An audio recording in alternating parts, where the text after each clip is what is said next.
Bro, చాలా మంది beginners programming అంటే టఫ్ అనుకుంటారు, ఏదో స్మార్ట్గా ఉండాలా దానికోసం అనుకుంటారు.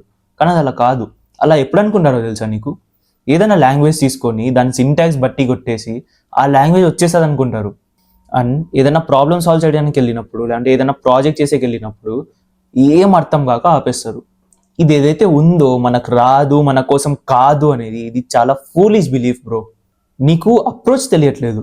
It is all about understanding how things work. ఇప్పుడు మనం కోడ్ లేకుండా అసలు ప్రోగ్రామింగ్ అంటే ఏందో తెలుసుకుందాం. నువ్వు ఒకవేళ ఈ వీడియోని మంచిగా అర్థం చేసుకుంటే ఆ ప్రోగ్రామింగ్ పైన ఉన్న భయం వెళ్ళిపోద్ది. ఒక్క 2 రియల్ వరల్డ్ ఎగ్జాంపుల్స్ తీసుకొని ప్రోగ్రామింగ్ అంటే ఏందో క్లియర్ చేసేద్దాం. అన్నాను బట్టి కొట్టే అవసరం అయితే అస్సలు ఉండదు. మన డైలీ లైఫ్ నుంచే ఒక సింపుల్ ఎగ్జాంపుల్ తీసుకుందాం.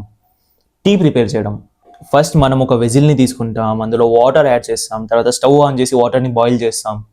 అలానే tea powder and sugar add చేస్తాం. రెడీ అయ్యాక ఆ టీని కప్లోకి ఫిల్టర్ చేసుకొని ఎంజాయ్ చేస్తాం. ఇక్కడున్న ప్రతి స్టెప్ ఆర్డర్లోనే అవ్వాలి. ఒక్క స్టెప్ మిస్ చేసినా కూడా నీకు టీ అనేది సరిగ్గా రాదు. ఇది చాలా ఇంపార్టెంట్. మన సిస్టమ్ కూడా ఎగ్జాక్ట్ ఇదే వేలో పనిచేస్తుంది. ఇంకొక ఎగ్జాంపుల్ చెప్పాలంటే, let's take ATM withdrawal as an example. నువ్వు ఫస్ట్ కార్డ్ ఇన్సర్ట్ చేస్తావు, మరి పిన్ ఎంటర్ చేస్తావు, బ్యాంక్ అకౌంట్ సెలెక్ట్ చేస్తావు, మరి అమౌంట్ ఎంటర్ చేస్తావు. ఆ తర్వాత ఆ ఏటీఎం మిషన్ నీ అకౌంట్లో బ్యాలెన్స్ ఉందో లేదో ఫస్ట్ చెక్ చేస్తుంది. ఆ తర్వాత ప్రాసెస్ చేసి నీకు క్యాష్ ఇస్తుంది.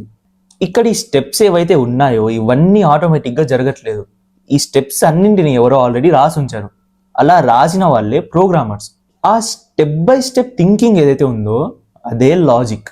అండ్ ఆ లాజిక్ని రాశారు కదా, ఆ రిటర్న్ లాజిక్ ఏదైతే ఉందో అదే ప్రోగ్రామ్. ప్రోగ్రామింగ్ అంటే మెషిన్ ఫాలో అవ్వాల్సిన ఇన్స్ట్రక్షన్స్ని స్టెప్ బై స్టెప్గా క్లియర్గా రాయడం. మెయిన్ థింగ్ ఏమంటే కంప్యూటర్కి ఇంటెలిజెన్స్ అనేది ఉండదు. అవి ఓన్గా ఏవి ఆలోచించలేవు. మనం ఏమైతే చెప్తామో అదే చేయగలుగుతాయి అంతే. మనం ఇన్స్ట్రక్షన్స్ అనేవి క్లియర్గా ఇస్తే మంచిగా పనిచేస్తుంది. అదే ఆ ఇన్స్ట్రక్షన్స్ ఏవైతే రాస్తున్నామో అవి కన్ఫ్యూజింగ్గా ఉంటే కంప్యూటర్ ఫెయిల్ అవుతుంది. సో ఇక్కడ ప్రాబ్లం అనేది కంప్యూటర్లో లేదు, నువ్వు ఇచ్చిన అన్క్లియర్ ఇన్స్ట్రక్షన్స్లో ఉంది. ప్రోగ్రామింగ్ అనేది ఒక థింకింగ్ స్కిల్ మావా. అండ్ ఇది జస్ట్ ఇంట్రొడక్షన్ మాత్రమే. ఇంకొక 19 టాపిక్స్ ఉంటాయి ఈ బేసిక్స్ ఫస్ట్ లాంగ్వేజ్ రిలేటెడ్ సిరీస్లో. వాటన్నిటిని నువ్వు కంప్లీట్ చేసుకోగలిగితే నువ్వు నెక్స్ట్ ఏ లాంగ్వేజ్ నేర్చుకోవాలన్నా కూడా నీ ఫౌండేషన్, నీ బేస్ అనేది చాలా స్ట్రాంగ్ ఉంటుంది. నెక్స్ట్ నువ్వు ఏం నేర్చుకున్నా నీకు ఈజీగా అయిపోతుంది. నీకు నెక్స్ట్ లాంగ్వేజ్ నేర్చుకోవాలన్నప్పుడు జస్ట్ సింటాక్స్ ఉంటుంది అండ్ లాంగ్వేజ్ని బట్టి అడ్వాన్స్డ్ టాపిక్స్ ఉంటాయి. చాలా ఈజీగా అయిపోతుంది. ఈ బేస్ నీకు ఒక్కసారి క్లియర్ అయిందనుకో, ఆటోమేటిక్గా నీకు జస్ట్ సింటాక్స్ చూస్తేనే ఈ టాపిక్స్ అన్నీ నీకు గుర్తొచ్చి ఈజీగా అయిపోతుంది. అండ్ నువ్వు ఈ వీడియో డైరెక్ట్గా యూట్యూబ్ నుంచి చూస్తున్నట్లయితే మన వాట్సాప్ ఛానల్లో ఈ ఎపిసోడ్ పైన నోట్స్ ఉంది. ఈ ఎపిసోడ్ పైనే కాదు, ప్రతి ఎపిసోడ్ పైన నేను నోట్స్ ఇస్తాను. అండ్ దాంతోపాటు కొన్ని ప్రాక్టీస్ క్వశ్చన్స్ ఇస్తాను, ఎంసీక్యూస్ ఉంటాయి. జస్ట్ దానికి ఆన్సర్ చేయడానికి ట్రై చేయి. నీకు టాపిక్ అనేది క్లియర్ అయిందో లేదో నీకే అర్థమవుతుంది. కంటిన్యూస్ అప్డేట్స్ కోసం మన ఇన్స్టాగ్రామ్ అకౌంట్కి ఫాలో చేసి ఉంచుకో. ఈ లింక్స్ అన్నీ డిస్క్రిప్షన్లో ఉన్నాయి. ఈ ఛానల్ని సబ్స్క్రైబ్ చేయడం అయితే మర్చిపోవుగా.